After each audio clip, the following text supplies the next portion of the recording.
I'm 31. My fiancée Maeve is 29. We've been together 2 years, engaged 5 months. Snorts. I proposed with an $80K ring because I thought I'd found my person. My father, Paul, runs a distribution company, and the transition paperwork for me to take over happens in March, 4 months from now. Remember that timeline? 3 weeks ago, our toilet started running. Maeve was at her sister Angela's place. I lifted the tank lid to fix it, and my hand touched something taped to the inside wall. A waterproof pouch with a Samsung phone inside. Cracked screen, no case. I tried basic pattern locks and the third attempt worked. I sat on that bathroom floor for 3 hours reading 1,400 messages between Maeve and someone saved as the architect. The thread went back 18 months before we were engaged. Before I ever said I loved her, this man sat down to fix a toilet and accidentally stumbled into the season finale of a crime documentary about his own life. 3 hours on that bathroom floor, cold tile, reading 1,400 messages, watching every single memory he had with this woman get rewritten in real time. Every I love you, every inside joke, every moment he thought was real, just dissolving like sugar in water. And the architect, who saves someone under that name, unless they're literally planning a heist, that's not a red flag. That's a red billboard on fire. Maeve didn't meet me by accident at that charity gala. She researched me beforehand, knew about my father's company, knew about the transition timeline, knew I'd been single for a year. The architect coached her on approach strategies on becoming exactly what I was looking for. They discussed my engagement ring, not sentimentally. She'd already had it appraised for resale without telling me, $80,000. She was pleased. She didn't fall in love with him. She cast him like a director picking an actor for a role he didn't know existed. Single for a year, family business transition coming up, emotionally available. She read this man's life like a scouting report and showed up at that gala with a script and the ring appraisal. While he was probably at home thinking about their future kids' names, she was getting quotes.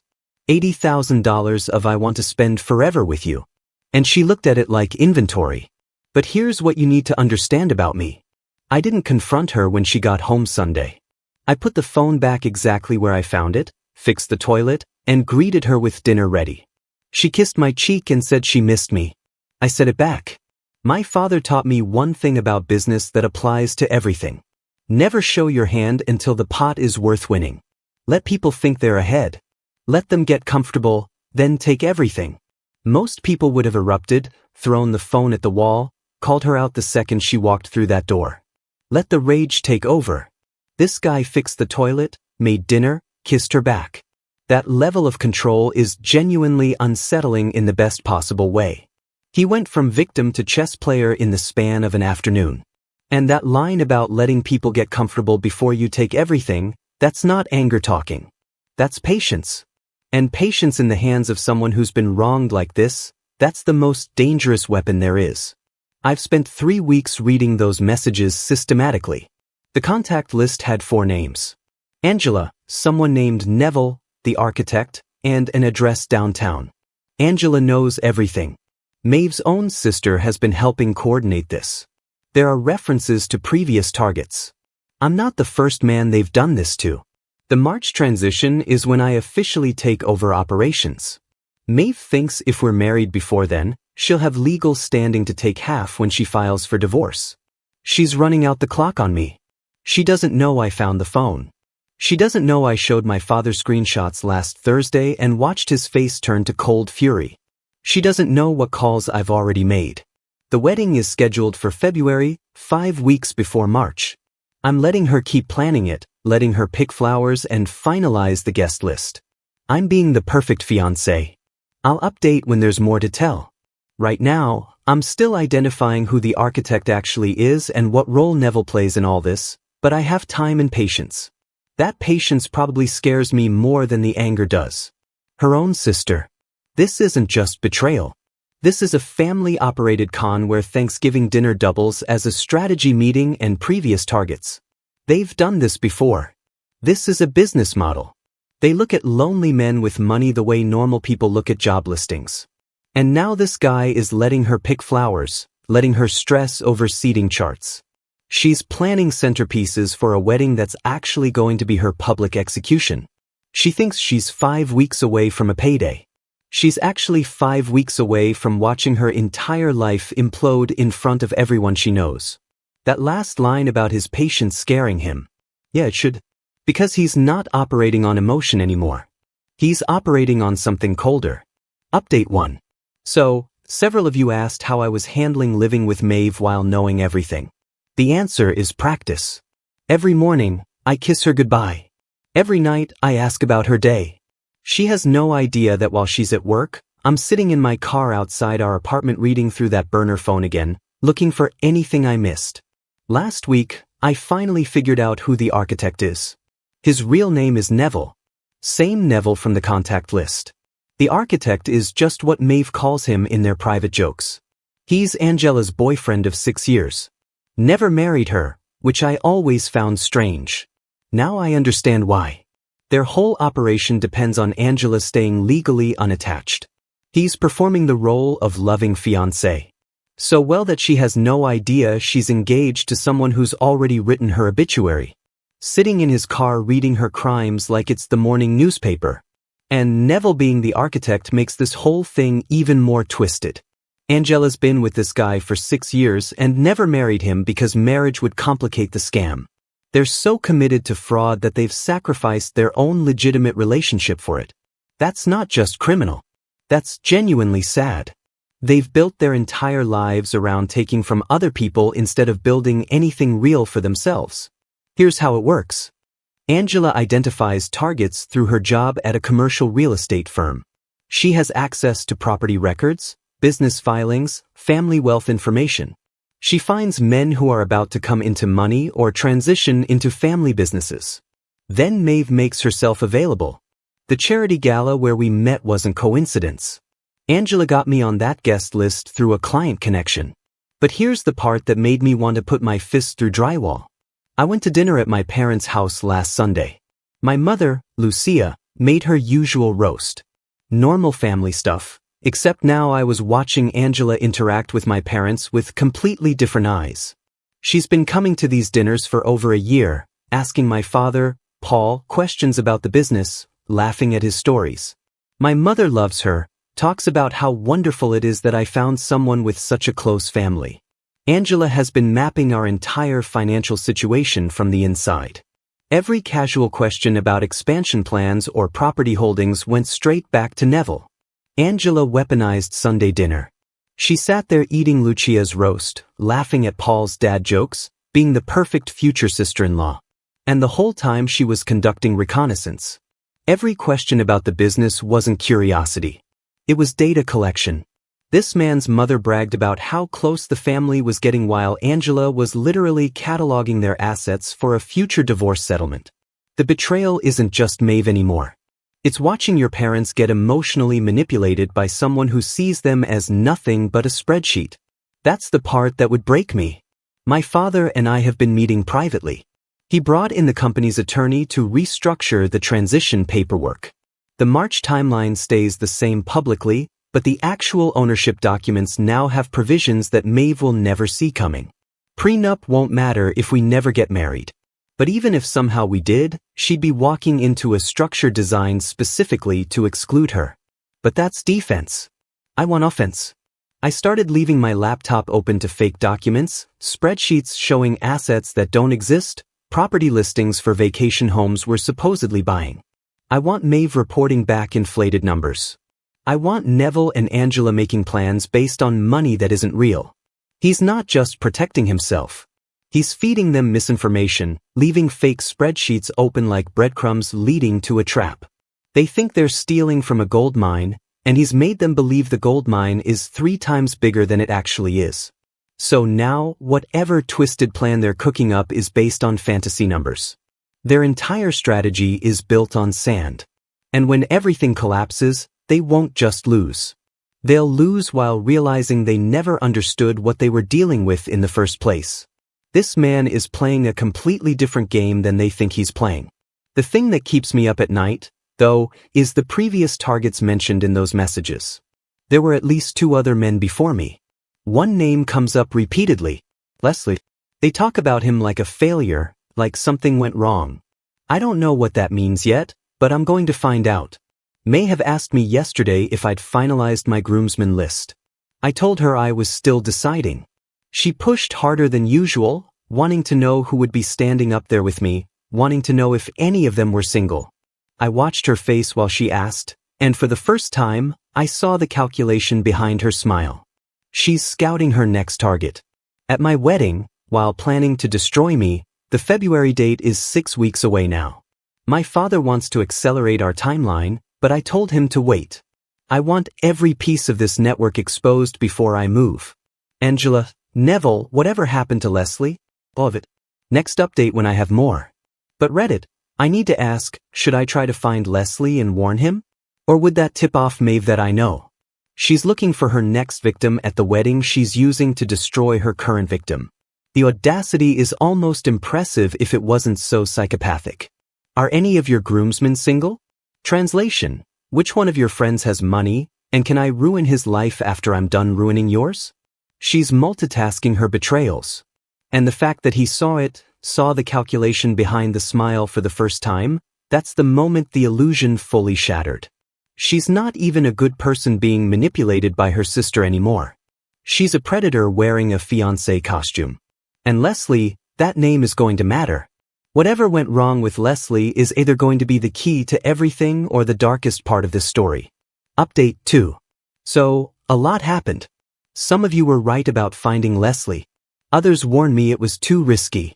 I did it anyway. Leslie isn't a man. Leslie is a woman. Neville's ex-girlfriend from 4 years ago. I found her through the most boring method possible, LinkedIn. She worked at the same commercial real estate firm as Angela before leaving suddenly. Once I had her name, I found her Instagram, which led to her current job at a property management company across town. I didn't contact her directly. Too risky. Instead, I walked into her office building last Thursday, pretending to inquire about a rental listing. Sat in the lobby for 40 minutes until she came through. I introduced myself as someone interested in commercial space for a small business. She was professional, friendly, gave me her card. We scheduled a walkthrough for a property the following Monday. This man conducted his own surveillance operation. 40 minutes in a lobby playing a character, manufacturing a reason to exist in her world without raising suspicion. He's not just reacting anymore. He's investigating. And Leslie being Neville's ex-girlfriend changes everything. She's not a failed target. She was part of the operation, which means there's someone out there who knows how this works from the inside. Someone with potential guilt, someone who might want redemption. He found the crack in their armor and he's about to pry it wide open. During that walkthrough, I mentioned casually that I was engaged. She congratulated me. I said my fiancé's sister actually works in real estate too. Mentioned Angela's name and watched Leslie's entire demeanor shift. She went quiet, finished showing me the space quickly. As we walked back to our cars, I told her I knew about Neville. I knew about the architect. I knew what they did. Leslie didn't deny anything. She told me she was part of it for 2 years before she understood what she was really participating in. The scheme fell apart with her because she developed actual feelings. She wanted out. Neville threatened to expose her role to anyone she'd ever date in the future. She's been quiet ever since. Here's what Leslie confirmed. Angela and Neville have been running variations of this for almost 8 years.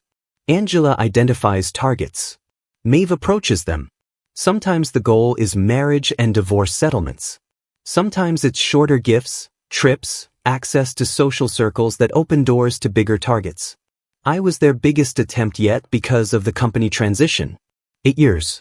This isn't a scheme. This is a career. They've been professionally destroying men's lives for nearly a decade. And Leslie's story is actually tragic in its own way. She caught feelings and that made her useless to them. The one time someone in this operation experienced a real human emotion, it broke everything. And Neville's response wasn't understanding. It was blackmail. Stay quiet or I'll ruin every future relationship you ever have. That's how they keep people in line. These people aren't just con artists. They're a machine that consumes anyone who gets close to it. Victims and participants. But Leslie told me something else. Neville doesn't trust Maeve completely. He thinks she's getting sloppy. There have been arguments between them about my situation specifically. Neville wanted to wait another year before the engagement. Maeve pushed for faster because she was worried I might meet someone else. She went off script. That means there's tension I can exploit. Meanwhile, at home, Maeve has been acting strange. She asked me 3 times this week if I'd been talking to anyone new, if I'd made any new business contacts.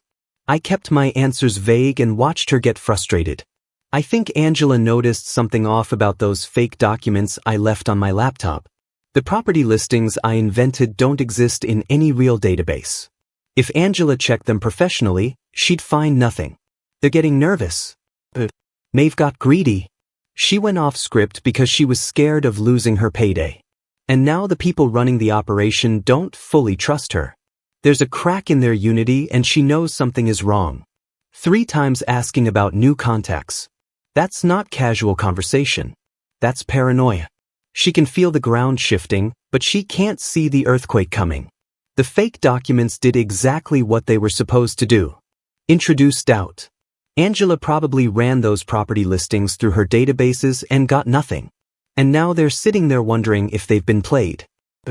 Let them feel what he felt sitting on that bathroom floor. My mother, Lucia, still doesn't know. My father wants to keep it that way until we're ready to move. But last Sunday at dinner, Lucia mentioned how excited Angela seemed about the wedding. How Angela kept asking about the guest list, specifically which of my father's business associates would attend. Lucia thought it was sweet. I excused myself to the bathroom and stood there gripping the sink for 5 minutes. The wedding is 4 weeks away. I've made a decision. I'm going to let it get all the way to the rehearsal dinner before I pull everything down. Maximum investment from their side. Maximum humiliation when it collapses. Maeve sent Angela a voice message yesterday. I heard it on the burner phone. Angela asked if everything was still on track. Maeve said yes, but she sounded uncertain for the first time. They should be uncertain. They just don't know why yet. Angela asking about which business associates would attend the wedding. She's not planning a seating chart. She's planning their next phase. The wedding was supposed to be a networking event for future targets. Meanwhile, this man is standing at his parents' sink, white-knuckling the porcelain, watching his mother unknowingly help the people who want to destroy her son, protecting her from the truth while carrying all of it alone. And that decision to wait until the rehearsal dinner, that's not petty, that's strategic. Let them spend every dollar. Let them invest every emotion. Let them believe they've won until the exact moment they realize they've lost everything. Final update. The rehearsal dinner was last Friday at a restaurant my father chose specifically because he knew the owner. 63 guests. Maeve wore a green dress she'd bought specifically for the occasion. Angela sat 3 seats away from her with Neville beside her. My mother, Lucia, was beaming the entire evening, completely unaware of what was about to happen. I stood up to give a toast. Everyone got quiet. Maeve was smiling at me with that manufactured warmth I now recognized as performance. I thanked everyone for coming. Then I said I had a special presentation prepared for my bride-to-be. The restaurant's projection screen lit up behind me. Screenshots, hundreds of them, messages between Maeve and the architect spanning 18 months, her assessment of my ring's resale value, her timeline for the divorce filing, her notes about how stupid I was for not seeing through her, every manufactured laugh, every calculated tear, every intimate moment that meant nothing to her. He turned the rehearsal dinner into a documentary premiere about their crimes. 63 witnesses, a projection screen, her own words blown up for everyone she's ever tried to impress. She bought that green dress thinking she was 4 days away from the biggest payday of her career. Instead, she's watching her entire scheme displayed like a PowerPoint presentation at a corporate meeting. And the fact that she was smiling at him right before it started, still performing, still playing the role, completely unaware that he'd already written the ending. The audacity of standing up for a toast knowing exactly what's coming. That's cinema. The room went completely silent except for Maeve's breathing getting faster. Angela grabbed Neville's arm. My mother turned to look at my father, confused, and he just shook his head slowly. I told the room everything, the burner phone, the targeting scheme, Angela's role in identifying marks through her real estate access, Neville's coordination, the previous targets. I named Leslie and watched Neville's face go white because he had no idea I'd found her. Maeve tried to speak. She started saying this was taken out of context, that I was misunderstanding private jokes, that she loved me, and someone had manipulated these messages. I let her talk for almost 2 minutes while the screenshots kept cycling behind me. Then I played the voice message where she told Angela I was just a heist, her own voice. In front of everyone, she'd spent 2 years deceiving. He let her dig. 2 full minutes of desperate excuses while her own words kept scrolling behind her like subtitles, proving every lie in real time. Private jokes taken out of context. Someone manipulated these. And then her actual voice calling him a heist. There's no context that fixes that. There's no explanation that survives hearing yourself say it. And Neville's face going white when he heard Leslie's name. That's the moment he realized they weren't dealing with a victim. They were dealing with someone who dismantled their entire operation from the inside while smiling at family dinners. 8 years of cons and they never saw him coming. Angela tried to leave. My father's attorney was standing by the door. He handed her a cease and desist regarding any further contact with our family or business. Neville followed her out without saying a word to anyone. Maeve stayed. She was crying, asking me how I could do this to her, telling me we could work through this, that feelings had become real, even if they didn't start that way. I asked her one question. Where was the ring right now? She hesitated. It was supposed to be at her apartment in her jewelry box, but it wasn't there because she'd already moved it to a consignment shop 3 weeks ago for the appraisal. She couldn't answer. I told her the wedding was cancelled. The apartment lease was in my name only. She had until Monday to collect her things. My mother was crying. My father walked over and put his hand on my shoulder. How could you do this to her? The absolute audacity of playing victim after being exposed as the architect of his destruction. Feelings became real. No, they didn't. You can't claim real feelings while the ring you supposedly cherish is sitting in a consignment shop waiting to be sold. That question about the ring was surgical. He already knew the answer. He just wanted her to hear herself failed to give it. One question demolished her entire the love became real defense. She couldn't even maintain the lie for 30 seconds when it actually mattered. I found out later from Leslie what happened after. Maeve showed up at Angela's apartment, but Angela wouldn't let her in. Neville had already left town. Within a week, Angela's employer received an anonymous tip about her accessing client information for personal purposes. She was terminated pending investigation.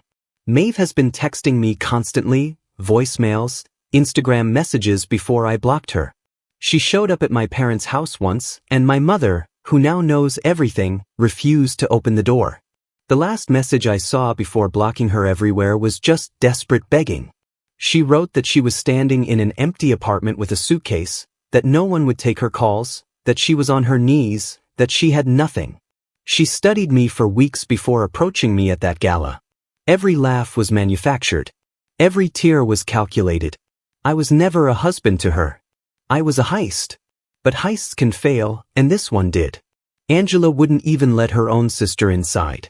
The network that spent 8 years taking from others completely collapsed in on itself the moment things got real. Neville vanished.